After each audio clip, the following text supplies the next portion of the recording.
Mission arthritis India तर्फे राष्ट्रीय रुग्ण परिषद रविवार 23 मार्च 2025 रोजी हॉटेल रॅमी ग्रँड येथे आयोजित करण्यात आली आहे। हा कार्यक्रम सकाळी 9 ते सायंकाळी 5 या वेळात पार पडेल। या परिषदेत 100हून अधिक रुग्ण आणि 15 रिमॅटॉलॉजिस्ट एकत्र येऊन रिमॅटॉलॉइड आर्थरायटिसच्या विविध पैलूंवर चर्चा करतील। मिशन आर्थरायटिस इंडिया ही एक नोंदणीकृत चॅरिटेबल ट्रस्ट संस्था आहे। 2000 साली स्थापन झालेल्या या संस्थेचे आर्थरायटिस आणि ऱ्युमॅटिझम रुग्णांसाठी एक स्वयंसेवी आधार आणि समर्थन गट म्हणून कार्य सुरू आहे। श्रीमती शरयू भट यांच्या संकल्पनेतून उभ्या राहिलेल्या या उपक्रमाला डॉक्टर अरविंद चोप्रा, श्रीमती दीपा मेहता, श्रीमती शिवानी बर्वे आणि अनेक रुग्णांचा पाठिंबा लाभला आहे। या कार्यक्रमाचे प्रमुख अतिथी म्हणून डॉक्टर चंद्रशेखर एस, अध्यक्ष इंडियन ऱ्युमॅटॉलॉजी असोसिएशन उपस्थित राहतील, तर श्रीमती मनीषा सांगवी या सन्माननीय अतिथी असणार आहेत। याशिवाय लुपस ॲकिलोन्झिंग स्पॉन्डिलिसिस, स्क्लेरोडर्मा आणि शोग्रेन सिंड्रोम या स्वप्रतिकारक आजारांच्या आधार आणि समर्थन गटांचे नेते देखील या परिषदेत सहभागी होतील। याबाबत अधिक माहिती देताना माईच्या अध्यक्ष दीपा मेहता म्हणाल्या, यावर्षी आम्ही माईचे रौप्य महोत्सवी वर्ष साजरे करत आहोत, त्यामुळे ही परिषद आमच्यासाठी विशेष महत्त्वाची आहे। ही परिषद रुग्णांसाठी एक महत्त्वाचे व्यासपीठ आहे, जिथे नामवंत डॉक्टरांकडून आर्थरायटिसबद्दल सखोल माहिती मिळू शकेल। तसेच हा गट भावनिक आधार, सामंजस्य वातावरण आणि परस्पर अनुभव शेअर करण्यासाठी एक सुरक्षित जागा उपलब्ध करून देतो। त्यामुळे रुग्णांना आपली एकटेपणाची भावना कमी होण्यास मदत होते आणि ते अधिक आत्मविश्वासाने निर्णय घेऊ शकतात। सेंटर फॉर ऱ्युमॅटिक डिसीजेस पुणेचे संचालक व मुख्य ऱ्युमॅटॉलॉजिस्ट डॉक्टर अरविंद चोप्रा म्हणाले की सांधे आणि हाडांच्या आरोग्याबाबत जागरूकता निर्माण करण्यासाठी डॉक्टर्स आणि रुग्णांमध्ये एक पूल बांधण्याची गरज होती। त्यामुळेच माईसारखी संस्था उदयास आली। जागरूकता, ज्ञान आणि सक्षमीकरण हे माईच्या कार्याचे मुख्य स्तंभ आहेत। संचेती हॉस्पिटलचे अध्यक्ष डॉक्टर पराग संचेती म्हणाले, दीर्घकालीन आजारांमुळे भावनिक आणि मानसिक संतुलन बिघडू शकते। आर्थरायटिसच्या व्यवस्थापनासाठी एक सर्वसमावेशक दृष्टिकोन आवश्यक आहे। औषधोपचारांसोबतच फिजिओथेरपी, व्यायाम, संतुलित आहार आणि मन रमवण्यासाठी एखादा छंद किंवा काम यांचा समावेश करणे गरजेचे आहे। वेदना कमी करण्यासाठी योग्य त्या मदतीचे स्रोत आणि तज्ज्ञांचे मार्गदर्शन वेळेत मिळणे आवश्यक आहे।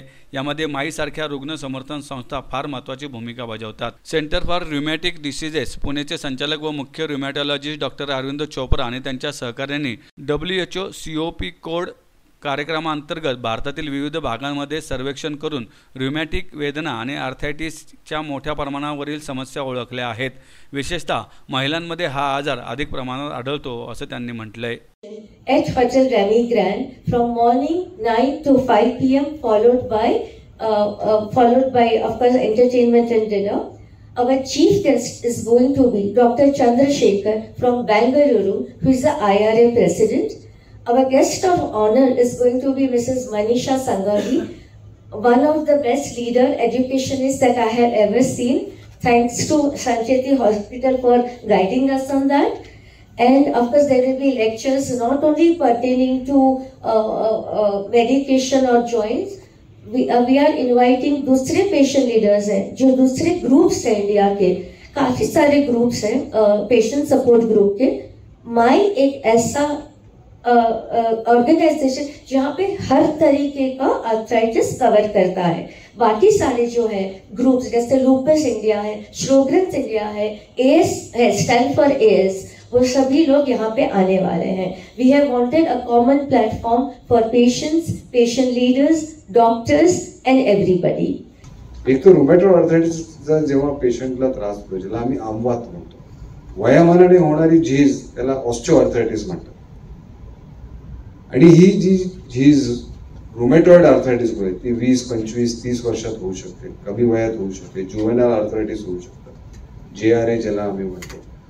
ही साधारण 25-30 या वयोगटात ही झीज होते आणि हा आमवात होतो। तर त्याच्यामुळे जे रुग्णांवर जे परिणाम होतात फिजिकली आणि मेंटली हे महत्वाचे आहेत। जे त्यांचे गुडघ्याचे दुखणं आहे, मानेचं दुखणं आहे, कमरे, कारण rheumatoid arthritis can affect all the joints. त्याच्यासाठी चोपडा सर आहेत, रुमॅटॉलॉजिस्ट असे पुण्यात पण आहेत की तो विकार एक मेडिकल दृष्टिकोनातून बरा करतात। नंतर त्यांना जे व्यंगत्व होतात त्याच्यावर जे काही इलाज आहेत ते आम्ही ऑर्थोपेडिक सर्जन त्यांचा गुडघा बदलतो, बोटं जी वाकडी आहेत ती सरळ करतो, घोट्यांवर शस्त्रक्रिया करतो। तो फिजिकल भाग झाला। पण महत्वाचा भाग काय आहे की ह्या सगळ्या गोष्टी असताना की एक करता माणूस 20, 25, 30 वर्षाचा माणूस जेव्हा त्याला आंबात होतो आणि जो त्याच्या दैनंदिन जीवनात जो कमवून जी त्याचं कुटुंब जो चालवत असतो तो ते चालू शकत नाही आणि त्याच्यामुळे जो एक मेंटल स्ट्रेस त्या माणसाला होतो तो खूप आहे.